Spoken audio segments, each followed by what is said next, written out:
Sir Avon science classes से आज हम लोग बायोलॉजी में चौथा पार्ट पढ़ने जा रहे हैं बाबू। देखिए आज हम लोग क्या क्या पढ़ेंगे। सबसे पहले ये देखते हैं पिछले क्लास में हम लोग क्या क्या पढ़ चुके हैं, ये भी एक शॉर्ट रिवीजन कर लेंगे। आज के वीडियो में हम लोग क्या क्या पढ़ने वाले हैं, सबसे पहले या सबसे पिछले वीडियो में हम लोग क्या क्या पढ़े थे इसके बारे में थोड़ा बहुत जान लेते हैं। देखिए सबसे पहले पिछले वीडियो में हम आपको जीवन अवधि बताए थे कि जो जीवन अवधि होता है, जीवन काल होता है, वो क्या होता है। तो सबसे पहले वाला जो जीवन काल है वो बताए थे कि किसी जीव की जन्म से लेकर प्राकृतिक मृत्यु तक का जो समय होता है, जो काल होता है, जो अवधि होता है, उसी को जीवन अवधि कहते थे। जैसे मनुष्य का बताए थे बाबू कि 80 से 90 वर्ष तक वो जीवित रहता है। तो मनुष्य का यदि आपसे कोई पूछता है कि जीवन अवधि क्या है, तो हम लोग कह सकते हैं कि 80 से 90 वर्ष तक उसकी जीवन अवधि है। वैसे ही हम लोग जाने थे कि जनन क्या है। तो वो जनन हम बताए थे कि जब कोई जीव अपने जैसे नई संतति यानी संतान का उत्पन्न कर देता है तो उसे ही जनन कहा जाता है। जब कोई जीव अपनी जैसी नई संतति का निर्माण करता है, उत्पन्न करता है, तो उसे जनन कहा जाता है। पहले पॉइंट में जीवन काल पढ़े थे, दूसरे पॉइंट में हम लोग पढ़े थे कि जनन क्या होता है, जनन के बारे में जाने थे। वहीं तीसरे पॉइंट में हम लोग पढ़े थे कि जनन के प्रकार क्या है, टाइप क्या होता है जनन के, जनन को कितने वर्गों में बांटा जा सकता है। तो अब हम बताए थे कि जनन को मुख्य रूप से 2 वर्गों में बांटा जाता है, पहला लैंगिक और दूसरा अलैंगिक जनन। जैसे यहाँ पर बताए भी हैं अलैंगिक जनन और दूसरा लैंगिक जनन, अलैंगिक जनन और दूसरा यहाँ पर दूसरा लैंगिक जनन। उसके बाद में हम लोग देखे थे कि आखिर अलैंगिक जनन क्या होता है। तो हम बाबू आपको ये बताए थे अलैंगिक जनन जनन की वह विधि है जिसमें एक जीव अपने शरीर से नए जीव का निर्माण करता है, उसे अलैंगिक जनन कहते हैं। यहाँ पर ध्यान देने वाली बात यह है कि इसमें केवल एक जीव नए जीव का निर्माण करता है। इसमें जनक की संख्या 1 होती है, एक जनक नए जीव का निर्माण करता है। आज बाबू आज की क्लास में हम लोग देखेंगे कि आज हम लोग क्या क्या पढ़ने वाले हैं। तो आज हम लोग अलैंगिक जनन के टाइप पढ़ेंगे कि अलैंगिक जनन कितने प्रकार का होता है, जो आपको यहाँ पर हम दिखाएं। अब पहला अलैंगिक जनन होता है विखंडन। अलैंगिक जनन पहला होता है विखंडन। और विखंडन क्या होता है इसके बारे में जानेंगे। विखंडन को कितने वर्गों में बांटा जा सकता है, पहला द्विखंडन, दूसरा का बहुखंडन। ऐसे ही अलैंगिक जनन को मुख्यतः 6 वर्गों में बांट कर पढ़ेंगे। कुछ किताबों में कुछ लोगों के द्वारा 5 वर्ग या 4 वर्ग में ही पढ़ाया जाता है, लेकिन हम यहाँ पर 6 वर्गों में बांट कर विस्तार से अलैंगिक जनन को पढ़ेंगे। पहला विखंडन, दूसरा का मुकुलन, दूसरा की बात करें बाबू तो मुकुलन होता है, मुकुलन। तीसरा बीजाणु जनन और चौथा पुनर्जनन, पांचवा खंडन और 6वां कायिक प्रबंधन। कायिक प्रबंधन के अलैंगिक जनन ही है। इन सभी के बारे में आज के क्लास में हम लोग एक एक करके धीरे धीरे व्यापक और विस्तार से एक एक के बारे में बहुत जानेंगे कि विखंडन क्या होता है, मुकुलन क्या होता है, बीजाणु जनन क्या होता है, पुनर्जनन, खंडन और कायिक प्रबंधन क्या होता है। एक एक के बारे में यदि इनके टाइप हैं तो इनके टाइप के बारे में भी जैसे मैं एग्जाम्पल के द्वारा व्यापक स्तर पर सभी के बारे में जानेंगे। तो अब एक नजर इसको आप नोट कर लीजिएगा। एग्जाम्पल ही सबसे पहले पूछता है कि अलैंगिक जनन का नाम दे देगा और बोलेगा कि अलैंगिक जनन के जो टाइप हैं इसके बारे में कि मुकुलन किस जीव में होता है, पुनर्जनन किस जीव में होता है, एक जीव का एग्जाम्पल दीजिए। ऑब्जेक्टिव में ऐसे क्वेश्चन पूछता है बोर्ड एग्जाम में कि इनमें से किस में मुकुलन जनन होता है और 4 जीवों का नाम दे देगा, उनमें से जिसमें मुकुलन जनन होता है उसको बताना है। तो एक नजर इसको हम देख लेते हैं कि अलैंगिक जनन को मुख्यतः इन 5-6 वर्गों में बांटा गया है, जिनमें से पहला है विखंडन, पहला बाबू विखंडन है, पहला विखंडन, दूसरा मुकुलन। यदि आपसे कोई पूछता है कि विखंडन किस जीव में होता है, विखंडन विधि द्वारा कौन सा जीव जनन की क्रिया करता है, तो सबसे फेमस उदाहरण है बाबू अमीबा। विखंडन विधि द्वारा जनन की क्रिया अमीबा में होती है, सबसे फेमस एग्जांपल है अमीबा। वैसे ही मुकुलन की विधि द्वारा जनन की क्रिया किस जीव में होती है, तो आपको एग्जांपल में याद रखना है हाइड्रा। कैसे होती है विखंडन अमीबा में, इसको हम चित्र के द्वारा आसानी से समझ लेंगे। वैसे ही हाइड्रा में कैसे होती है जनन, इसको भी चित्र के द्वारा आगे के हम बता रहे बाबू कि आगे सब चित्र लेकर है आपको अच्छे से विस्तार से समझाएंगे। वैसे ही तीसरा स्पाइरोगाइरा में खंडन भी कैसे होता है, चौथा बीजाणु निर्माण, कवक में कैसे होता है, पांचवा कायिक प्रबंधन, और एक और जानेंगे बाबू पुनः जनन वो कैसे होती है, किस जीव में होती है। ये 6 टाइप को आज के क्लास में हम लोग विस्तार से धीरे धीरे आराम से पढ़ते हैं। तो चलिए बाबू पहला चालू करते हैं कि विखंडन क्या होता है।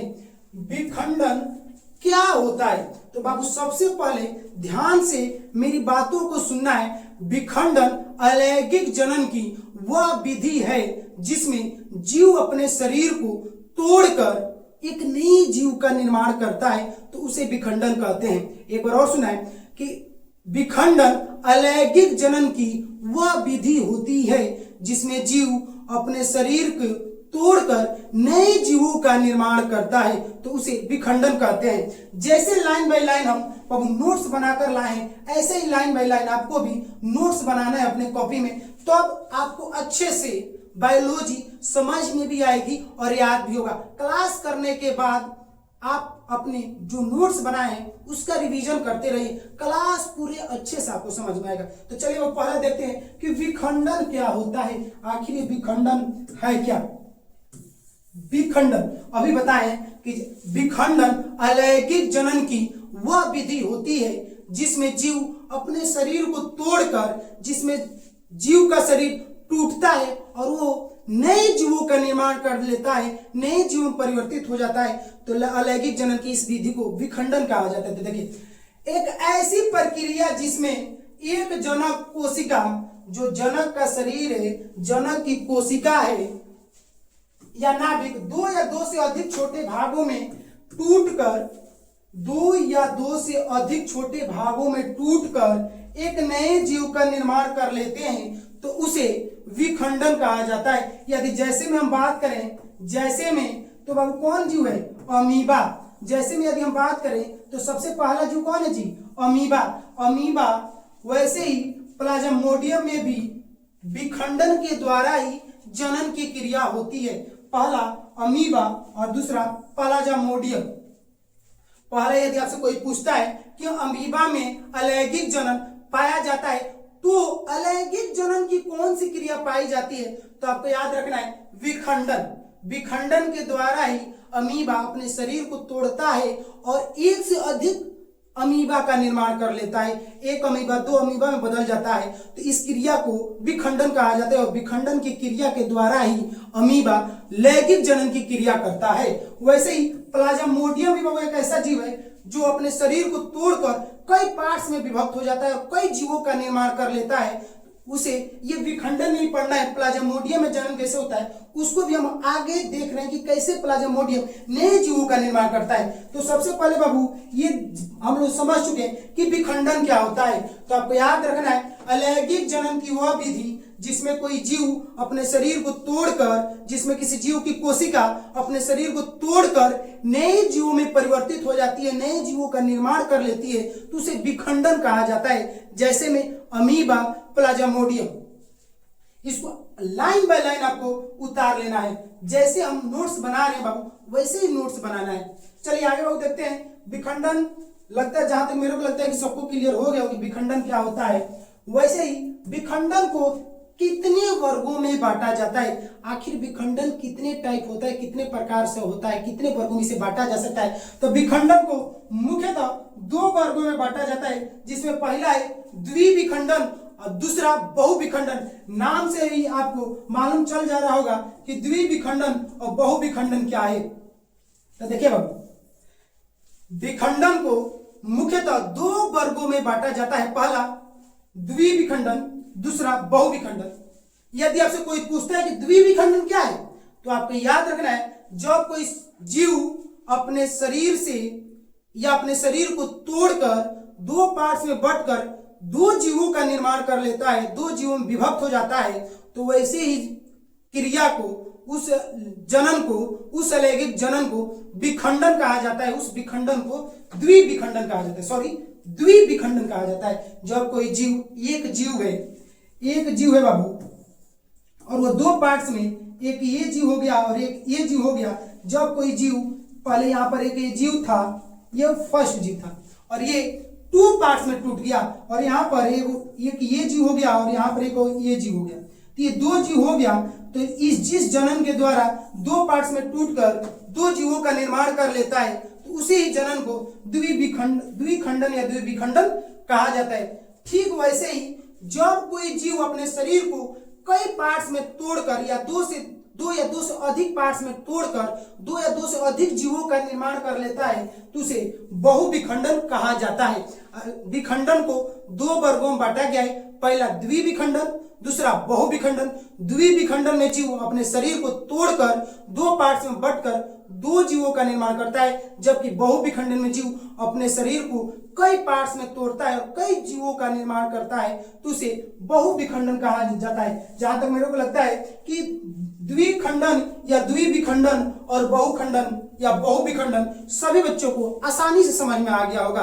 तो चलिए आगे इसका परिभाषा भी देख लेते हैं कि द्विखंडन क्या होता है। देखिए यहाँ पर आपको द्विखंडन का एक अच्छा सा एग्जाम्पल के साथ परिभाषा दिया गया है। देखिए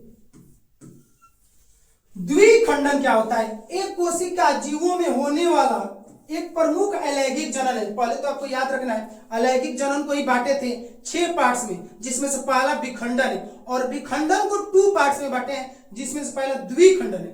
तो द्विखंडन भी अलैंगिक जनन ही है। आप एकदम इस बात को एकदम क्लियर याद रखना है कि द्विखंडन भी अलैंगिक जनन ही है।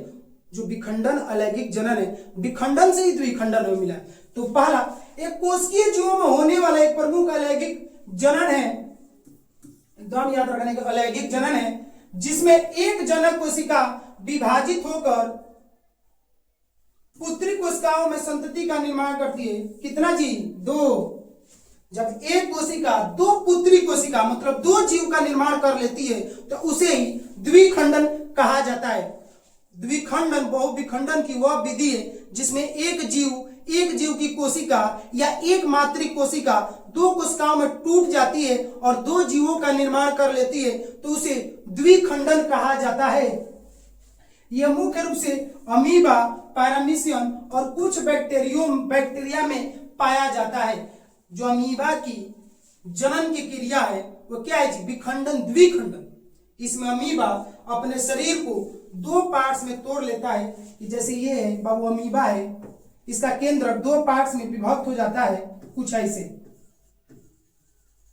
और फिर धीरे से बीचों से एक केंद्र टूटने लगता है, 2 जीवों का निर्माण कर लेता है, तो उसे ही क्या कहेंगे जी? द्विविखंडन। एक जीव था अमीबा, वो 2 पार्ट्स में टूटकर 1 और 2 जीवों का निर्माण कर लिया, इसे ही द्विविखंडन कहा जाता है।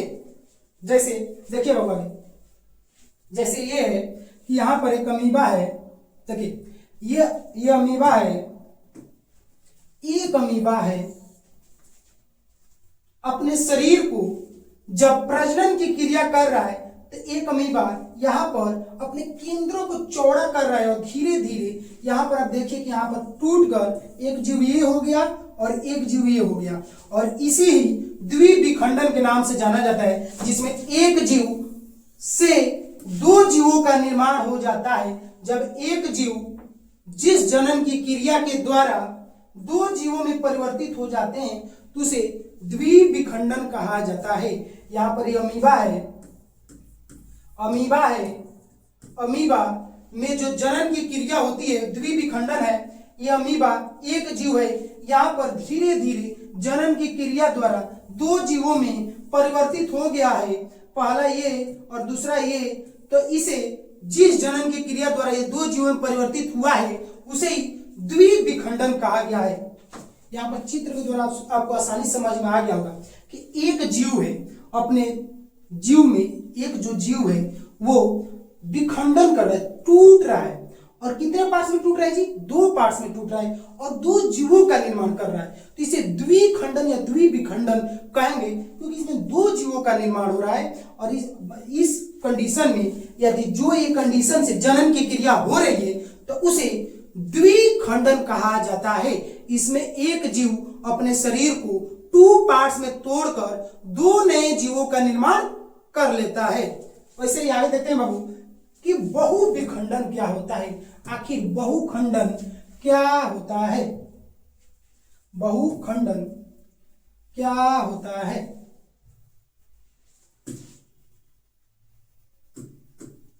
देखिए, बहुखंडन या बहुविखंडन, इसको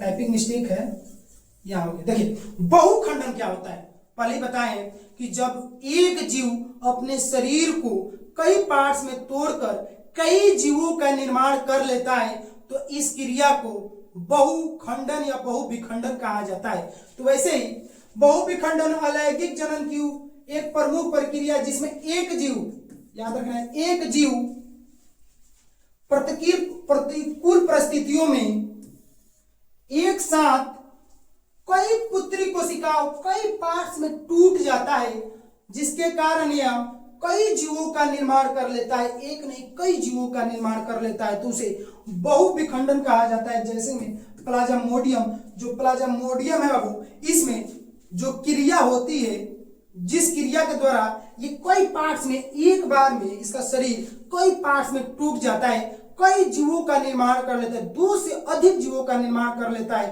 तो इसी को बहुविखंडन कहा जाता है। परिभाषा एक बार और सुन लीजिए, एकदम नॉर्मल परिभाषा, आसान सा परिभाषा कि बहुविखंडन अलैंगिक जनन की वह विधि है जिसमें एक जीव कई पार्ट्स में टूटकर कई जीवों का निर्माण कर लेता है, उसे बहुविखंडन कहा जाता है। जैसे में प्लाज्मोडियम, जैसे में प्लाज्मोडियम। देखिए, प्लाज्मोडियम कैसे क्रिया होती है इसको एक बार गौर से देखते हैं। देखिए, ये बाबू कुछ जीव है, ये प्लाज्मोडियम है, कुछ ऐसे ये जीव है, बहुत छोटे छोटे पार्ट्स हैं अंदर, ये केंद्रक है।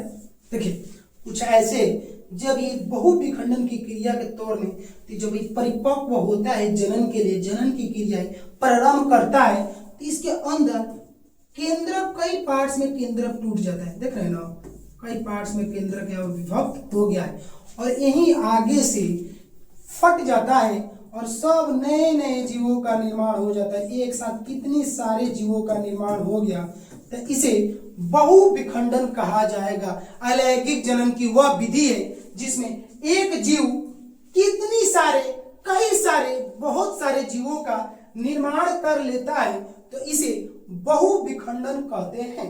बहुविखंडन भी अलैंगिक जननी है।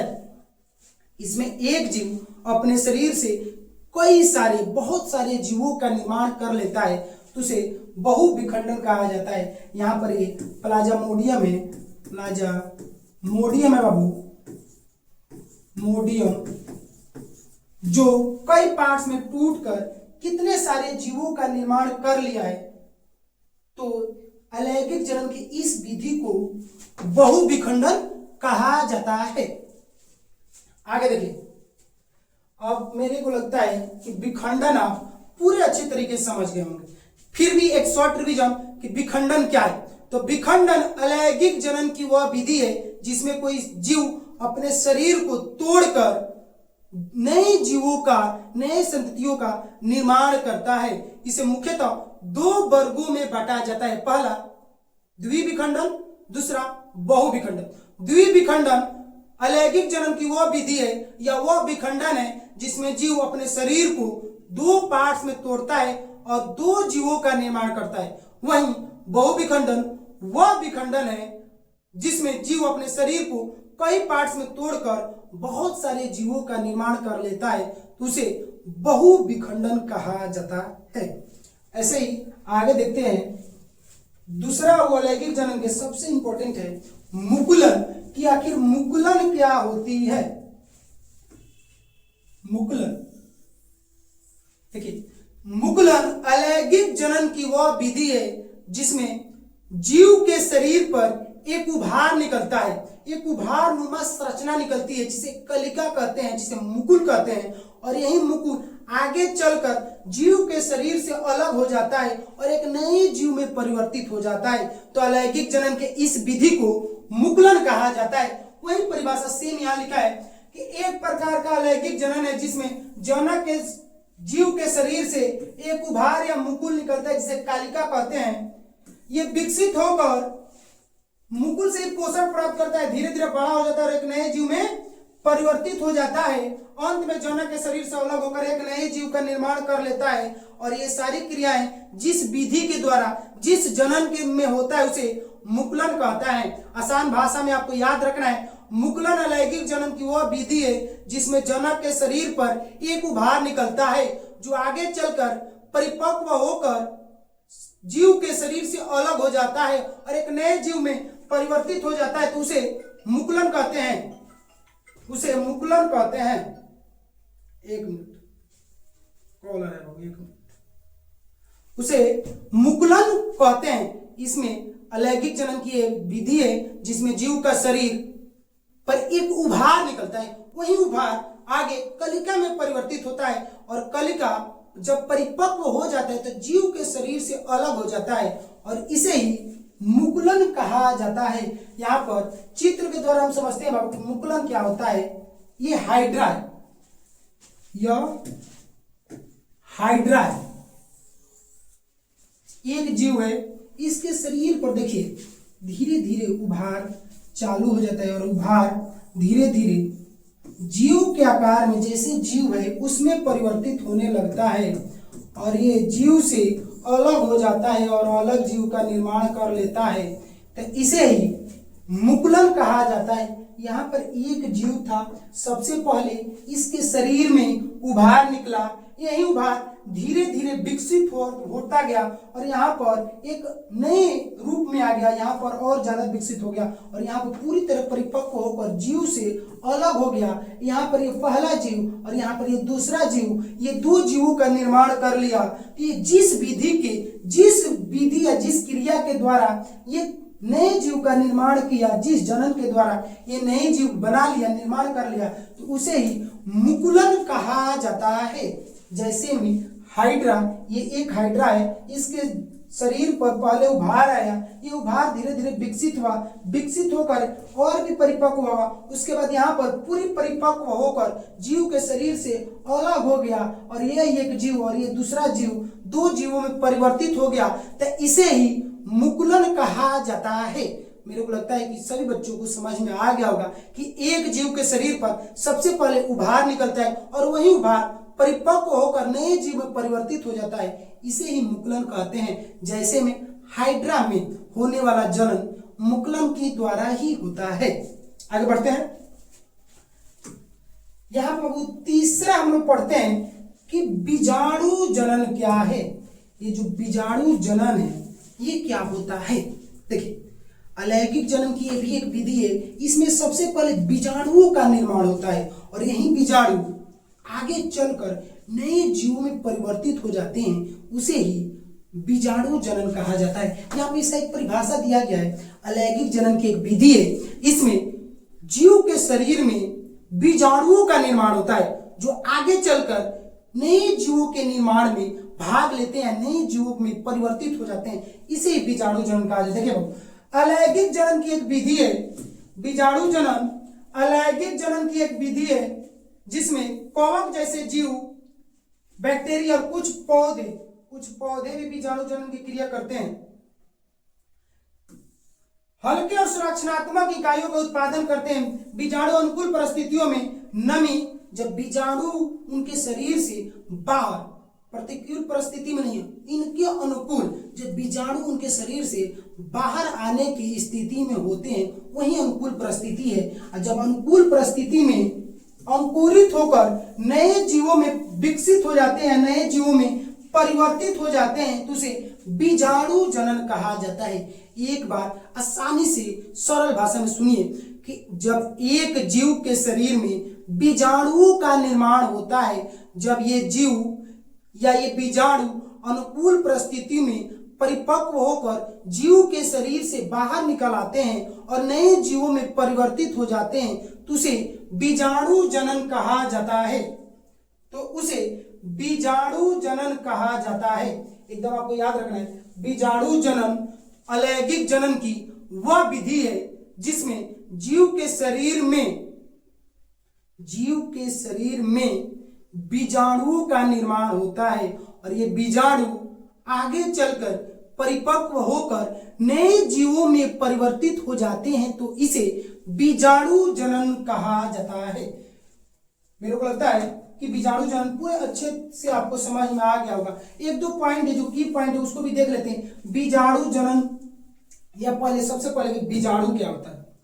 तो बीजाणु छोटे हल्के सूक्ष्म कोशिकीय जीव होते हैं जो अनुकूल परिस्थितियों में नया जीव में परिवर्तित हो जाते हैं, बहुत हल्के होते हैं और हवा द्वारा फैल सकते हैं। इनके बारे में एक दो पॉइंट था जो आपको याद रखना है। देखिए आगे हम लोग देखते हैं। मेरे को लगता है कि बीजाणु जनन आपको पूरा क्लियर है कि एक जीव अपने जीव में बीजाणुओं का निर्माण करता है और वो बीजाणु आगे चलकर परिपक्व होकर नए जीवों में परिवर्तित हो जाते हैं, तो उस जनन को बीजाणु जनन कहा जाता है। यहाँ पे देखिए बीजाणु जनन कैसे होता है। ये एक जीव है, देखिए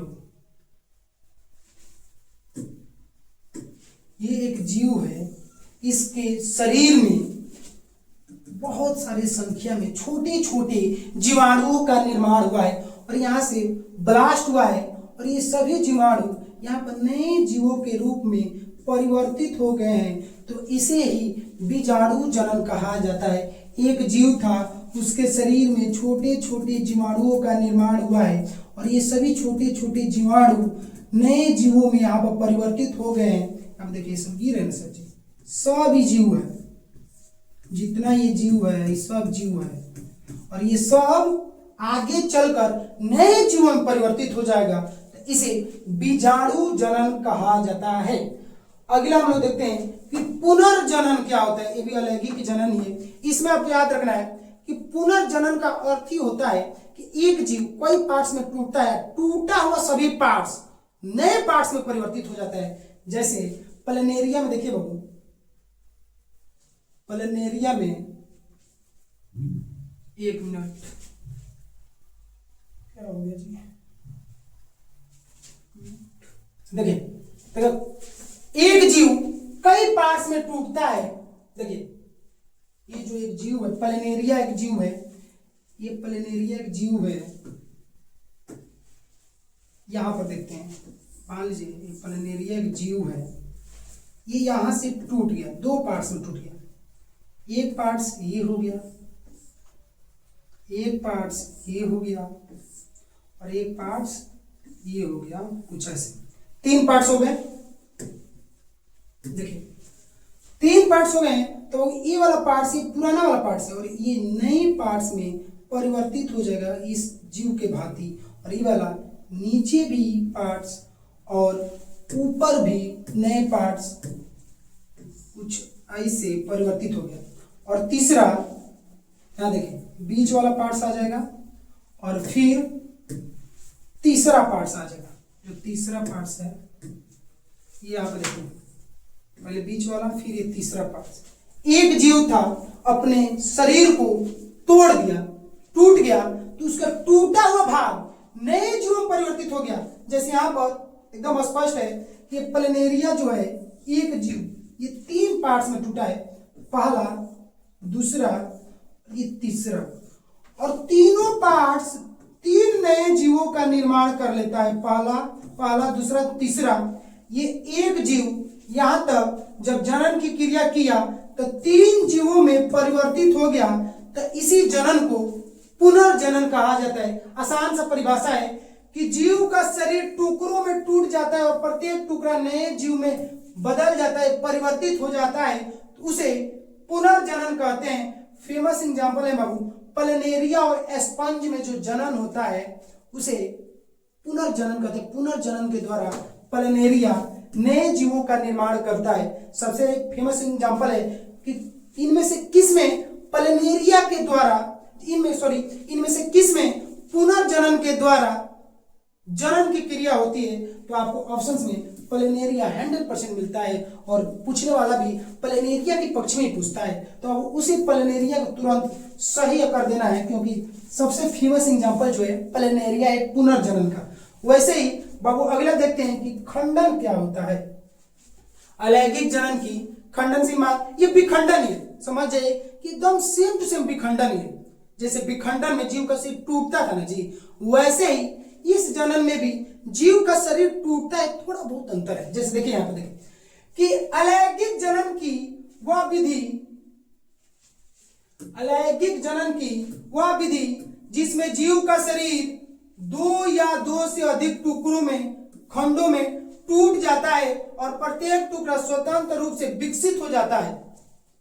अभी पुनर्जनन पढ़े ना, कुछ इसमें पुनर्जनन का पार्ट है और कुछ विखंडन का, दोनों का इसमें गुण पाया जाता है। देखिए प्रत्येक टुकड़ा स्वतंत्र रूप से नए जीव में परिवर्तित हो जाता है और इसका सबसे अच्छा एग्जांपल है, सबसे फेमस एग्जांपल है स्पाइरोगाइरा। स्पाइरोगाइरा खंडन के द्वारा नए जीवों में परिवर्तित होता है। स्पाइरोगाइरा का शरीर 3-4 पार्ट्स में टूट जाएगा और नए जीवों का निर्माण कर लेगा। खंडन अलैंगिक जनन की वह विधि है जिसमें जीव का शरीर कई एकोष्कीय जीव का शरीर या जीव का शरीर कई पार्ट्स में बहुकोष्कीय जीव का शरीर और उसमें क्या पढ़े थे विखंडन में एकोष्कीय जीव का शरीर। यहां पर है बहुकोष्कीय जीव का शरीर कई पार्ट में टूट जाता है और सभी पार्ट्स नए जीवों में परिवर्तित हो जाता है, तो उसे खंडन कहते हैं। जैसे में सबसे फेमस एग्जांपल आपको याद रखना स्पाइरोगाइरा। स्पाइरोगाइरा में खंडन के द्वारा जनन की क्रिया होती है। यहाँ पर चित्र के द्वारा भी स्पाइरोगाइरा है बाबू, ये देखिए 3 पार्ट्स में टूटा है, ये स्पाइरोगाइरा है। गाइरा देखिए ये इधर से टूटा, यहाँ से टूटा, यहाँ से टूटा और यहाँ से टूटा और ये इसमें परिवर्तित हो गया, इसमें परिवर्तित, इसमें परिवर्तित, 3 जीवों का निर्माण कर लिया। एक जीव था 3 जगह से टूटा, यहाँ से, ये वाला पार्ट से ये रहा, ये वाला पार्ट से और ये वाला पार्ट से, ऐसे ऐसे और ऐसे, तीनों इसके समान है और 3 नए जीव, पहला दूसरा और तीसरा, 3 नए जीवों में परिवर्तित हो गए, तो इसे ही खंडन कहा जाता है। एक बार और सुन लीजिए कि खंडन अलैंगिक जनन की वह विधि है जिसमें बहुकोष्कीय जीव कई सारे पार्ट्स में टूटकर नए जीवों में परिवर्तित हो जाता है, उसे खंडन कहा जाता है। जैसे में स्पाइरोगाइरा, ये स्पाइरोगाइरा है, 3 पार्ट्स में टूटा है और तीनों पार्ट्स 3 जीवों का निर्माण कर लिया, इसे खंडन कहा जाता है। आगे बाबू देख लेते हैं लास्ट 6वां कायिक प्रबंधन क्या होता है। तो सुनिए, कायिक प्रबंधन अलैंगिक जनन की वह विधि होती है जिसमें किसी पादप का शरीर तना, पत्ती या जड़ से नए जीवों का निर्माण कर लिया जाता है, तो उसे कायिक प्रबंधन कहा जाता है। यही बात लिखे हैं कि अलैंगिक जनन की वह विधि, अलैंगिक जनन की वह विधि जिसमें पौधे का विकास बीज के बजाय, इसमें बीज का प्रयोग नहीं होता, बीज के बजाय पौधे के कायिक भागों जैसे जड़, पत्ती, तना या पत्तियों की द्वारा होता है। ये प्राकृतिक या कृत्रिम रूप से हो सकते हैं। इसे जैसे देखते हैं ना जी, हम लोग किसी पेड़ के पार्ट्स को काट कर, अड़हुल ही है, अड़हुल को उसके डाढ़ को जो होता है उसको तोड़कर रोक देते हैं, गाड़ देते हैं, तो क्या होता है जी, नए जीव में परिवर्तित हो जाता है। वो एक अलग वृक्ष हो गया, अलग पादप हो गया, और जहां से तोड़े तो है ही, तो वैसे ही वो कृत्रिम हो गया। और ऐसे पादप की कुछ पादप पौधे होते हैं ऐसे, वो कहीं कृत्रिम रूप से या प्राकृतिक रूप से गिर गए, टूट गए या ऑटोमेटिक जाकर लग गए, तो वो नए जीवों में परिवर्तित हो जाते हैं। वही कह रहे कि कायिक प्रबंधन कृत्रिम द्वारा मतलब कलम देकर भी बनाया जा सकता है या प्राकृतिक रूप से भी इनका जड़ से, तना से और पत्ती से नए जीवों का निर्माण हो सकता है, तो उसे कायिक प्रबंधन कहते हैं। कायिक प्रबंधन आनुवंशिक रूप से समान होते हैं। कायिक प्रबंधन में जिस जीव का निर्माण होता है, जिन जीवों का निर्माण होता है वे आनुवंशिक रूप से समान होते हैं। आम के पौधा का निर्माण हुआ है, अड़हुल के पौधे का निर्माण हुआ है, तो अड़हुल से अड़हुल का ही फूल आएगा, और जो अड़हुल का गुण है, जो नए पौधे का निर्माण हुआ, जो आनुवंशिक गुण है, वो भी बिल्कुल सेम ही होता है। वही बात लिखा है। आनुवंशिकता के बारे में व्यापक स्तर से आने वाली क्लास में पढ़ेंगे कि आनुवंशिकता क्या होता है। अब ये समझिए कि जो अड़हुल का गुण है, आंतरिक गुण और बाहरी गुण, वो सेम टू सेम जो नए पौधे का आनुवंशिक रूप से या जो नए पौधे का निर्माण हुआ है उसके गुण से बिल्कुल मिलेगा। अभी आनुवंशिकता मतलब इतना याद रख लीजिए, आगे के क्लासेस में हम व्यापक स्तर पर बताएंगे आनुवंशिकता क्या होते हैं। उदाहरण के लिए आलू से बाबू, उसके आलू के जो शरीर के पार्ट्स होते हैं उसको काट कर तन्ना को उसको बो देते हैं, और आलू से हमेशा आलू, अदरक से अदरक, गन्ना से गन्ना ही, गुलाब को ऐसे रोप देंगे तो गुलाब, अंगूर और पत्थरचट्टा एक पौधा है, इससे भी उसको ही निर्माण किया जा सकता है। ये नहीं कि आलू से हम लोग अदरक प्राप्त कर ले, ऐसा संभव नहीं। अभी आलू के यदि हम बोएंगे तो उससे आलू ही प्राप्त करेंगे, और जो आलू बनेगा, जो आलू नए जीव के रूप में परिवर्तित होगा, उसका गुण आनुवंशिक रूप से बिल्कुल जिस आलू को रूपे है मतलब आलू के जैसा ही होगा। यही बात आनुवंशिक रूप से समान होते हैं। मतलब एक आलू को रूपे तो दूसरा जिस जीव का निर्माण हुआ तो आलू से आलू का ही निर्माण हुआ। एकदम सिंपल बात नहीं, अभी के लिए समझिए। चलिए आगे देख लेते हैं बाबू, इसके लाभ देख लेते हैं। इस विधि से लाभ है, इस विधि को तैयार पौधे जल्दी और फूल बहुत जल्दी देंगे। अगर हम कॉलम देकर किसी नए पौधे का निर्माण करते हैं तो आप देखे होंगे छोटे में ही उसमें फल लग जाते हैं। तो इस विधि का यह फायदा है कि हम बहुत कम समय में ज्यादा से ज्यादा उससे फल प्राप्त कर सकते हैं, फूल प्राप्त कर सकते हैं।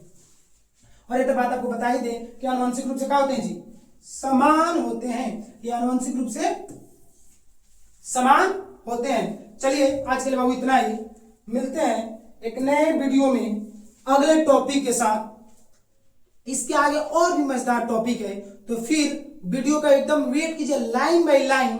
जो बाबू फर्स्ट क्लास को देख रहे हैं तो हम निवेदन करेंगे, इसके पहले हम 3 पार्ट्स कर चुके हैं, तो पहला, दूसरा और तीसरा तीनों पार्ट्स को लाइन बाय लाइन देखकर आइए और फिर इस चौथे पार्ट्स को देखिए। चलिए, जय हिंद, जय भारत।